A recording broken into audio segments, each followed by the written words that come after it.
ஸ்ரீ விஷ்ணு புராணம் 28ஆம் பகுதி நரகலோகம். மைத்ரேய முனிவரே, பூமியின் கீழிருக்கும் இருட்பள்ள தண்ணீருக்கும் கீழே பாபிகள் வதைக்கப்படும் நரகஸ்தானங்கள் உள்ளன. அவை ரௌரவம், சூகரம், ரோதம், தாளம், விசசூதம், மகாஸ்வாலம், தப்தகும்பம், லவணம், விலோகிதம், ருதிராம்பம், வைதரணி, கிருமிசம், கிருஷ்ணம், லாலாபட்சம், பூயவகம், அக்னிஜ்வாலம், அதச்சிரம், சந்தமிசம், கிருஷ்ணசூத்திரம், தமசு, அவிசி, சுவபோசனம், அப்பிரதிஷ்டம் முதலிய 1000 கொடிய நாகங்கள் யமனுடைய அதிகாரத்தில் இருக்கின்றன.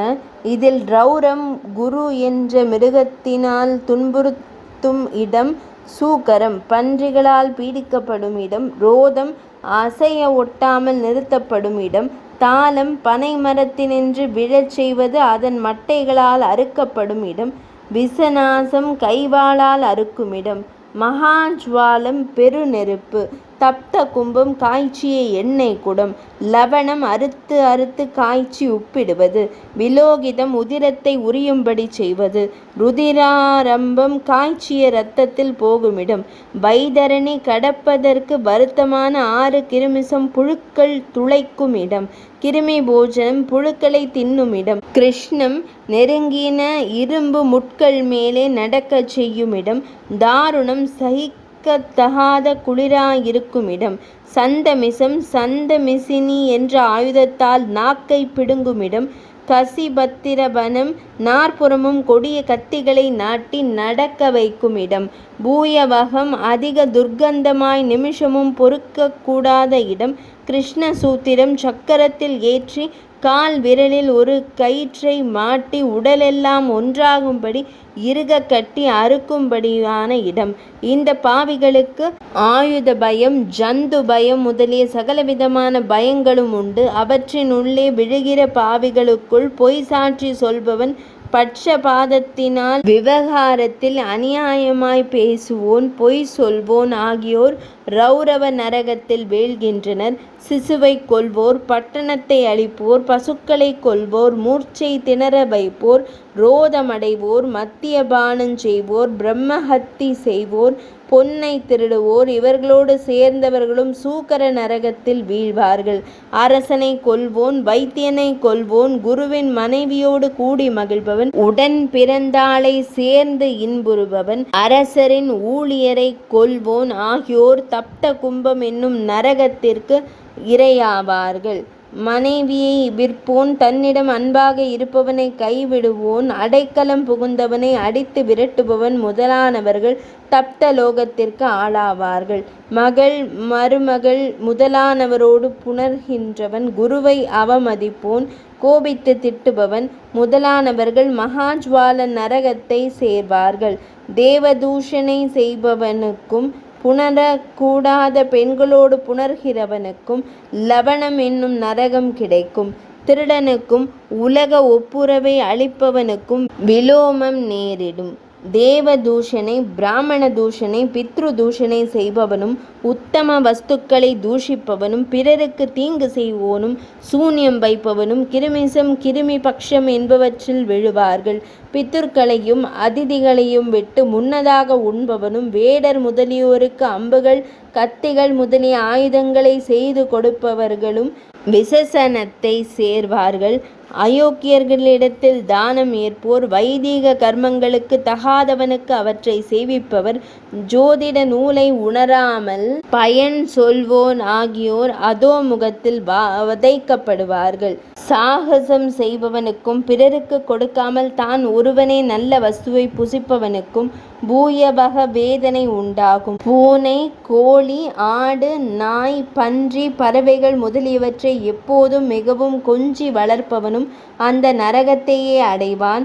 கூத்தாடி பிழைக்கும் பிராமணன், மல்யுத்தம் செய்து பிழைக்கும் பிராமணன், தூண்டில் முதலிய கருவிகளால் மீன்களை பிடிக்கும் பிராமணன், குண்டக் கோளக்கர் முதலியோரின் அன்னத்தை தின்பவன், விடமிடுவோன், கோள் கூறுவோன், மனைவியை கூட்டிக் கொடுத்து பிழைப்பவன், பருவமற்ற காலத்தில் பொருளாசையால் பருவச் சடங்குகளை செய்பவன், வீட்டை கொளுத்துவோன், நட்பை கெடுப்பவன், பறவைகளை கொலைக்கு விற்பவன், ஊருக்காக யாகம் செய்பவன், யாகத்தில் சோமம் என்ற ஆட்டாங்கொடியை விற்பவன் முதலியோர் ருத்ராம்பத்தில் விழுவார்கள்.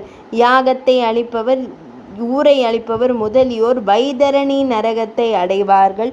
பணம், வயது முதலியவற்றால் செருக்கடைந்து கிராமத்து எல்லைகளை மாற்றுபவர்கள், சுத்தமில்லாதவர்கள், மோசம் செய்து பிழைப்பவர்கள் ஆகியோர் கிருஷ்ணத்தை அடைவார்கள்.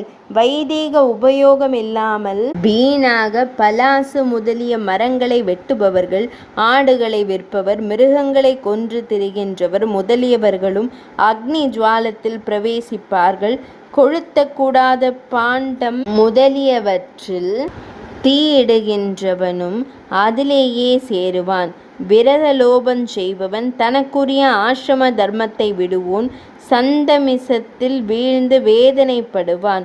பிரம்மச்சாரிகளாக இருந்தும் பகலிலும் இரவிலும் ஜீவ சத்தான சுக்கிலத்தை விடுபவர்கள், புத்திரராலே ஓதுவிக்கப்படுபவர்கள் ஆகியோர் சுவபோஜனத்தில் படுவார்கள். தத்தமது வர்ணாசிரம விரோதமான காரியங்களை செய்தல், மனோவாக்கு காயங்களினால் பாதகம் செய்தல் முதலான துர்ச்செயல்களை உடையவரெல்லாம் இது போலவே அந்தந்த நரகங்களில் சேர்வார்கள். இது போலவே அநேக விதமான பாவங்களை செய்பவர்கள் வேதனைப்படும்படியான நரகங்கள் ஆயிரக்கணக்கில் இருக்கின்றன. நரகலோகத்தில் இருக்கும் பிராணிகள் தலைகீழாக இருந்து கொண்டு ஸ்வர்க்கத்தில் உள்ள தேவர்களை பார்த்து துன்பப்பட்டு கொண்டே இருப்பார்கள். தலைகீழாக அவஸ்தைப்படும் நரகவாசிகளை பார்த்து தேவர்களும் மிகவும் பயந்து கொண்டிருப்பார்கள். பாவிகள் நரக வேதனைகளை அனுபவித்த பிறகு தாவரங்களாகவும் புழுக்களாகவும் ஜலவாசிகளாகவும் பறவைகளாகவும் மிருகங்களாகவும் மனிதராகவும் மனிதரில் தர்மசீலராகவும் தேவர்களாகவும் மோட்சமடையத்தக்கவராகவும் ஆவார்கள். இவர்களெல்லாம் முந்தினவரில் பிந்தினவர் ஆயிரத்தில் ஒரு பங்காய் முந்தைய பிறவியிற் பிந்தைய பிறவியிற் தொடர்பு கொண்டு மோட்சமடையும் வரை உழன்று கொண்டே இருப்பார்கள். ஸ்வர்க்கத்தில் எத்தனை ஆன்மாக்கள் இருக்குமோ அத்தனை ஆன்மாக்கள் நரகத்திலும் உண்டு. எந்த ஜீவன் பாவம் செய்து பிராயச்சித்தம் செய்து கொள்ளவில்லையோ அது நரகத்தை அடையும். வேதங்களில் எந்தெந்த பாவங்களுக்கு எந்தெந்த பிராயச்சித்தம் விதிக்கப்பட்டுள்ளதோ அவற்றை நன்றாக ஆராய்ந்து மனு முதலிய மாமுனிவர்கள் அற்பத்திற்கு அற்பமாகவும் கனத்திற்கு கனமாகவும் தாங்கள் இயற்றிய தர்ம நூல்களில் கூறியுள்ளனர். மைத்ரேய முனிவரே, சாந்திராயணம் முதலிய தபங்களாயும் யக்ஞம் தானம் முதலிய கர்மங்களாயும் விதிக்கப்பட்டிருக்கும் சகல பிராயச்சித்தங்களும் மேலான பிராயச்சித்தம் ஸ்ரீ கிருஷ்ணருடைய ஸ்மரண சங்கீர்த்தனங்களே ஆகும். அதாவது எம்பெருமான் நிருபாதி சர்வசேஷி என்றும் தான் அவனுக்கு சர்வதேச சர்வகால சர்வாவஸ்தைகளிலும் கிருபாதிக தாசன் என்றும் அவற்றில் கருத்துருவாதிகள் சுவாதந்திரியத்தால் அல்லவென்றும் அவற்றை போக்கும் உபாயம் அவனே என்றும் நினைத்து அவனது திருவடிகளையே சரணடைந்து அவனது திருநாமங்களையே கீர்த்தனம் செய்து கொண்டிருத்தலாகும். ஆகையால் இந்த ஸ்ரீகிருஷ்ண ஸ்மரண பிராயச்சித்தமானது பகவத்குண பிரபாவத்தாலும் ஆத்மஸ்வரூபத்தாலும் தெளிந்து நிற்கின்ற விலக்ஷணத்திற்கு அதிகாரியே அன்றி மற்றவருக்கு அல்ல. மற்றவருக்கோ கருமாதிகளே என்று தெரிந்து கொள்ள வேண்டும். எவன் பாவம் செய்து ஐயோ இனி செய்ய மாட்டேன், எம்பெருமான் நியமித்த நியமனத்தை உல்லங்கனம் செய்தேனே, இனி என்ன செய்வேன் என்று மனம் தரிப்பானோ அவனுக்கே பிராயச்சித்தத்தில் அதிகாரம் உண்டு. அத்தகையவனுக்கு விதித்த பிராயச்சித்தங்களுக்குள்ளே முன் சொல்லப்பட்ட ஸ்ரீஹரி நாம ஸ்மரணமே சிறந்தது. அதுவும் ஒரு தரம் செய்வதே போதுமானது. பலதரம் செய்தாலே இனி செய்யும் பாவங்களுக்கு காரணமான பூர்வ பாவங்களின் சம்ஸ்காரத்தை அழித்து வரும் பாவங்களை நாசம் செய்யும். இந்த ஸ்ரீஹரி ஸ்மரணத்திற்கு கால நியமம் வேண்டுவதில்லை. காலை, நடுப்பகல், மாலை, இரவு ஆகிய எந்த காலத்திலும் எந்த மனுஷனாலும் எவ்விதமாக வேண்டுமானாலும் ஸ்மரிக்கலாம். அவ்விதம் ஸ்மரித்து கொண்டே ஸ்ரீமன் நாராயணனை சரணமடைந்தவன் அப்போதே சகல பாவங்களிலிருந்தும் கிளேசங்களிலிருந்தும் நீங்கியவனாய் மோட்சமடைவான். அத்தகையவனுக்கு சொர்க்கத்தை அடைவது இடையூறாகவே இருக்கும். ஜப ஹோமம் அர்ச்சனாதி சகல கர்மங்களிலும் ஸ்ரீ வாசுதேவ ஸ்மரணம் செய்கின்ற மகாத்மாவிற்கு இந்திர பதவி கிடைப்பதும் இடையூறுதான். ஏனென்றால் மீண்டும் திரும்பும்படியான சொர்க்கத்தை அடைவதற்கும் மோட்ச காரணமான ஸ்ரீ வாசுதேவாதி திவ்ய நாம ஸ்மரணத்திற்கும் உள்ள தாரதமியத்தை நீரே அறிந்து கொள்வீராக. ஆகையால் எப்பொழுதும் ஸ்ரீ விஷ்ணு பகவானை ஸ்மரிக்கிற மனிதன் அவனது சகல பாதகங்களும் நீங்குவதால் நரகமடைய மாட்டான். மனதிற்கு மகிழ்ச்சியை உண்டாக்குவதல்லவா ஸ்வர்க்கம், நரகமோ இதற்கு மாறாக இருப்பதாகும். புண்ணிய பாவங்களே சொர்க்க நரக சாதகங்கள். ஆகையால் உபச்சார வழக்காய் அவைகளே சொர்க்க நரகமாக வழங்கப்படுகின்றன.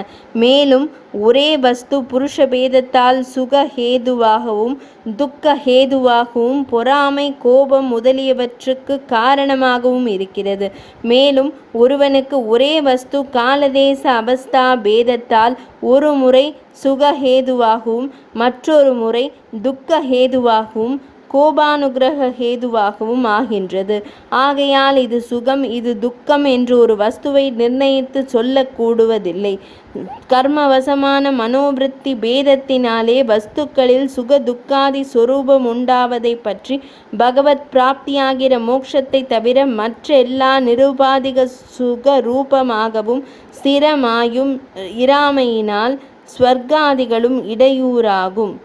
இவ்விதமாக மனோவிருத்தியான ஞானமானது விஷயங்களை பற்றுமாயின் சம்சார பந்தத்திற்கு காரணமாகிறது.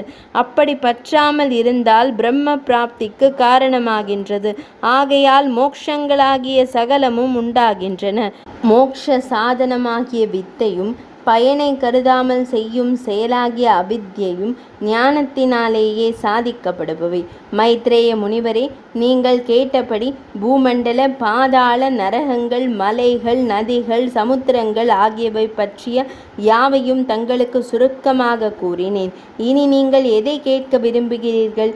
இவ்விதமாக பராசர முனிவர் கேள்வி எழுப்பினார். 28ஆம் பகுதி நிறைவடைந்தது.